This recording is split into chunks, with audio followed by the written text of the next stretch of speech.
Hello mga ka-farmlat! Bali nandito po ako ngayon sa Calauag, Quezon. So meron po akong ilolocate ngayon na property na may sukat na in total po 7.9 hectares. Pero yung nasa title is only 5.9 hectares. Bali si 2 hectares po is yung tinatawag nating retaso. So yun po ay kasama na po sa binebenta po ni seller. Ayan, so watch nyo tong video na to. Ito po ay binebenta po ni seller sa napakamurang halaga lang po pero pagbungad pa lang natin ng property, talagang sobrang sukal po talaga as in ng property. So talagang napabayaan na po to, kaya binebenta na lang po ito ni seller. So bago po tayo mag-ikot, syempre po, paki-like, paki-share and subscribe po sa ating YouTube channel. And then paki-pindot na rin po yung ating notification bell para updated po kayo sa mga properties po na ibablog po natin ha. And then take note po, ito pong property na to ay binebenta po ni seller sa napakamurang halaga lang po So mamaya i-reveal ko naman po lahat sa inyo yan. Pero bago ang lahat, syempre mag-ikot muna tayo dun sa property. Tingnan natin kung gaano kasukal tong property na to.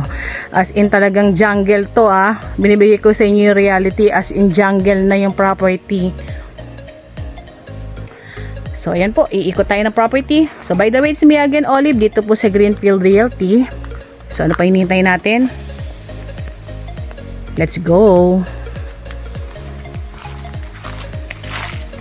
So yan, pagbungad pa lang natin ng property, makikita na natin na meron tayong source ng tubig. So kung sakaling maisipan natin magpatanim dito sa property na to, ayan, pwede naman po So maganda yung flow ng tubig, ayan. So parang mini sapa siya. And then yung property, kung i-rate ko po, ayan, ay tayo po ay nasa 100% slope. So yung pagka-slope niya, medyo may kataasan po ng konti So, sinasabi ko lang po talaga sa inyo yung totoo para hindi po tayo mag-expect dun sa property kung sakali pong i-avail nyo po ito So, ang niyog po natin ay medyo may kataasan na. Ayan. And then, ang dami niya talaga at punong-puno siya ng sanga. So, ganun po yung itsura ng property.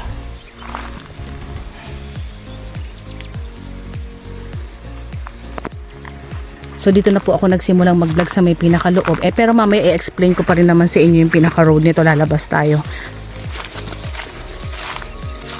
Ayan, dinig natin yung pinakasapa niya. Wow. Ayan, ikot tayo. Pali yung pinakasapa po natin is nasa mismong pinakaloob po ng property po. Ayan. So, dinig natin yung lagaslas ng tubig. Lapit tayo para makita natin ang gusto. Tabi-tabi po. Yan, kaya natin picture. So ganyan kaganda yung flow ng tubig dito sa may pinakaloob. So ang ganda niya.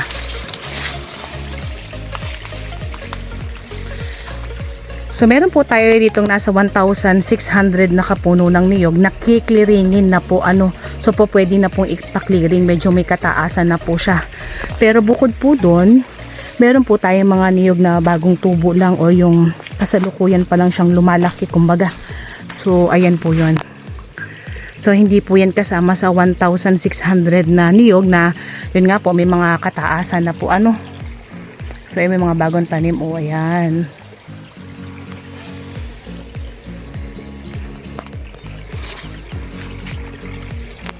So yung pagka-slope niya, medyo may kataasan po to be honest po.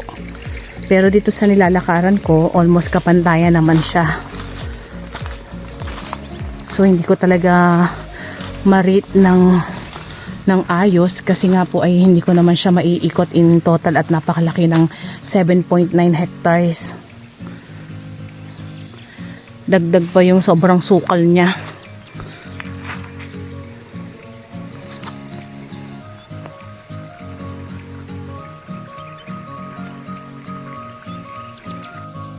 Bali itong property na to, pwede siyang gawing resort. Actually po kasi yung flow ng tubig niya ang ganda And then yung dinadaluyan ng tubig niya is batuhan. So malinis po yung pinaka water dito. Ayan So ang ganda. Talagang naikutan talaga siya or nagiliran siya ng ano, ng property. Yun, may malaking ano pa dun, oh. Parang kuweba-kuweba pa. Ang ganda. Sarap paliguan nito, ang lamig ng tubig. So galing po yan ng pinakabundok. Ayan. So yan, lakad pa rin tayo. So ito po yung pinaka niyog natin na medyo matataas na. Ayan, sobrang taas na talaga. Hindi na makuha ng camera natin eh. Ayan. Yan pa naman daw po ay umaani pa ng nasa 5,000 kabuo po ano. So even clearing na siya. So may return income pa naman din po yung property.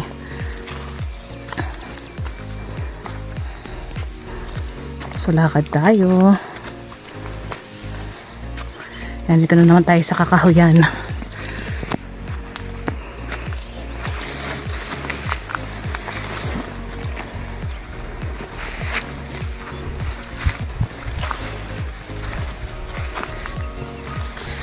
So dito sa nilalakaran ko, okay naman yung pagka-slope pa niya. So naiikot ko pa rin naman si property na hindi ako hinihingal. So okay pa siya. Sa ibang part hindi ko lang masyadong alam. Pero dito sa gawi dito, yan, medyo gradual pa rin siya ano. Tapos pababa na naman tayo. Ayan.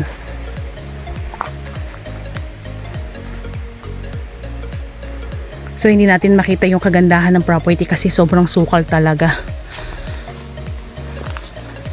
Malaki-laking or mahaba-habang linisan to pag nagkataon.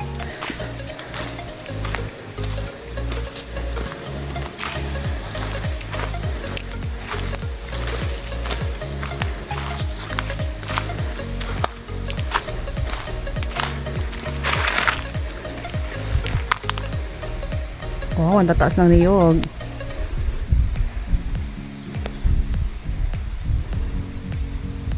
So marami tayong mga hardwood dito kaya lang hindi ako masyadong familiar po dun sa iba ano, pero may nakikita ako mga batino, malatubig, ayan yung mga puno dito, maulawin, yan. Pero hindi ko masyadong alam kung ilan ng bilang, pero talagang as in ang dami niya mga maliliit na mga sanga. Halos katulad lang nung ginagawa natin na pagbibideo sa ibang property na binibisita po natin na medyo masukal ano, tayo po ay dadaan lang po dun sa tinatawag na daanan ng kalabaw. So medyo malinis kaya nakakadaan ako ng maayos. Pero dun sa ibang part ay hindi ko kayang pasukin. Pero ito kung malilinis po ito, maganda tong property na to. So yan, lakad pa rin tayo. Nakapunta tayo dito sa may lukaran nila.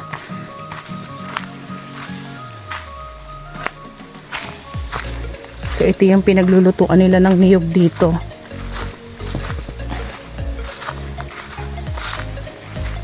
Marami tayong puno ng kawayan. Andiyan na yan. Bali, explain ko lang po ano. Ito pong 1,600 na kapuno ng niyog na medyo mataas na. Ito po ay kinokontrata na po ng mga magpuputol po ng niyog para gawing coco lumber. So ito po ay kinokontrata nila sa halagang 1.6 million. So lahat po ng matataas na niyog kukunin po nila pero iiwan po nila yung pinakalupa. Kaya lang po syempre po hindi po pumapayag muna sa ngayon si owner kasi ang gusto po niya ay mabenta pati po yung pinakalupa po wag na siyang maiwan. So hangga't maaari po talaga nag-iintay po siya ng buyer na kukunin na po yung niyog at the same time ay kukunin din po si property. So kaya medyo natatagalan pong mabenta po itong si property po So kung halimbawa tayo po ang mag-a-avail ng property na to, pwede po nating ipaputol na siniyog. So may pagbibilang po tayong 1.6 million. So pwede na po nating ibawas yun dun sa pagbibilan or ibibili po natin ng property So kukonti na lang po yung magiging halaga nitong si property. So yan, ikot pa rin tayo. And then napansin ko po dito sa may pinaka-property, yung pinaka-soil niya is healthy po yung pinaka-lupa po niya. Mapapansin po natin kahit nag-inulan, ayan, yung paglalakad po natin hindi naging mahirap para sa atin ikutin yung property kasi nga po ay hindi naman dumidikit dun sa pinaka-chinelas natin yung pinaka-putik. So okay naman po siya. And then, kanina po, sorry po dun sa nasabi ko kanina dun sa unang part ng vlog ko na ito po ay 100% slope. So, hindi naman po pala. So, habang iniikot ko po kasi si property, napapatunayan ko o nakikita ko po yung pinakatayo po ng lupa niya. So, ito, kung i-rate ko, medyo nasa part na dulo na po ako, no? So, naikot ko na yung ibang part. So, kung i-rate ko po siya, siguro po ito po ay nasa 30% na flat and then yun pong 70% is slope pero mix po yun yung pagka-slope niya siguro hati siya merong part na slope na gradual pero may part na slope na medyo may kataasan pero at least po wala po tayong upland dito so yun naman po yung kagandahan. Uy, may sapa na naman. Sagana sa water.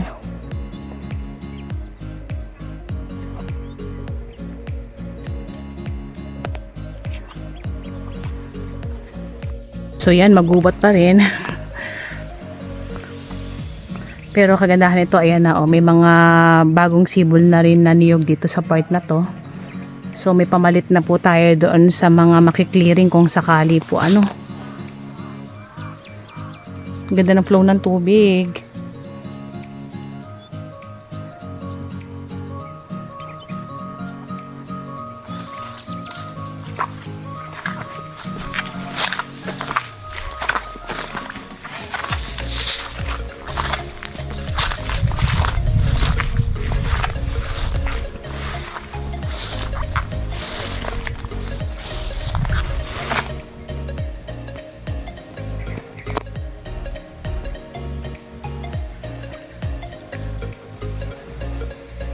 Sako pa rin po ito ng property. So ito po mapapansin po natin medyo matubig yung part na yan So yan po advice ko po sa inyo kung sakaling i-avail nyo si property.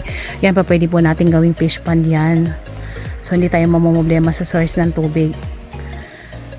So konting linis lang dito sa part na to. Yan meron na tayong fish pond. So ayan po yung mga niyog natin, yung mga nagtataasang niyog natin. So ayan po yung kasama pa rin po sa kiklearingin po Wow.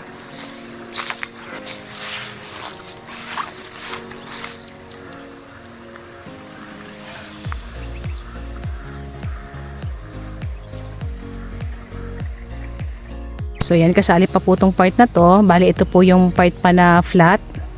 And then, yan mga niyugan na yan, kasama pa po yan So kung mapapansin po natin yung matataas na dahon na yan, yan po ay pinakabaging lang po na umakyat po sa may pinakapuno ng niyog. Pero yung pinakatayo po ng pinakalupa po natin is slope lang po siya. So okay na okay pa rin sa akin. Kung talagang hindi lang yan masukal, ay kaya-kaya ko pong akyatin yan. And then dito sa part na to, ayan, ang dami niyang mga sanga.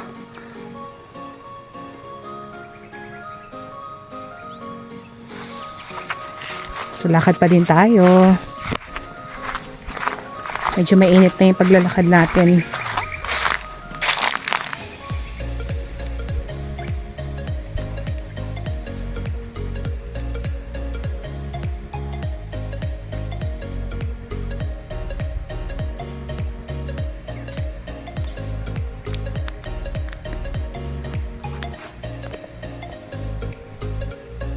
Ayan, meron tayong mga malalaking puno ng mangga dito sa part na to, Ganda. And then merong sirang bahay. Siguro pa pwede na lang natin yan retokehin. Dito sa part na to medyo malinis-linis pa dito.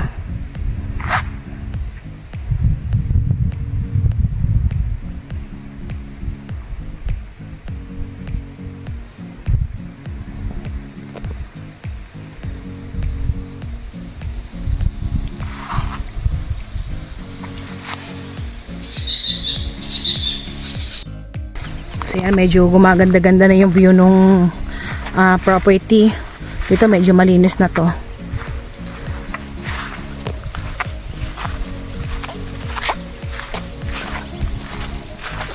Ay, daming puno ng mangga dito. So may puno tayo ng sampalok, may mahogany tayo dito, mga saging, ayan, langka. Dito medyo marami na po itong laman ng mga fruit bearing po, ano.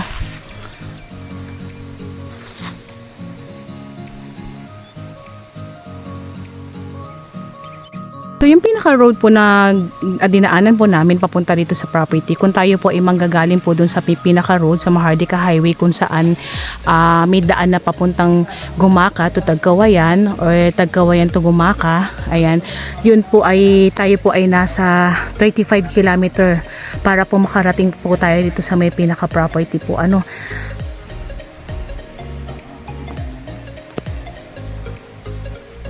So, i-explain ko naman po sa inyo yung pinakakalagayan po ng pinaka-road papunta rito sa may pinaka-property. So, sa unang pagpasok po namin, buhat dun sa may Mahardika Highway, yun po yung mga cemented road na po, ano. Pero may part po na nasira na. And then, siguro mga ilang kilometers po, habang binabaybay namin, so hindi na po siya cemented, and then after nun is cemented na naman po, and then after po noon ay sinusudsud pa lang, dito na po yun sa medyo malapit na po dun sa may pinaka property po, ano.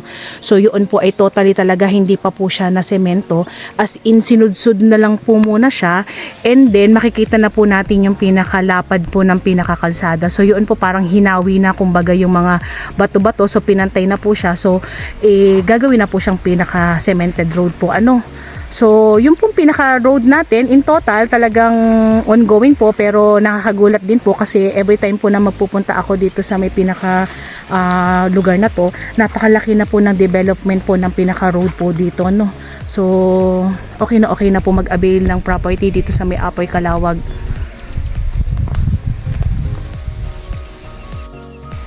So, yan, kasama pa po yung mga niyog na yan. Bali, ito na po yung pinaka-end po ng property po, ano.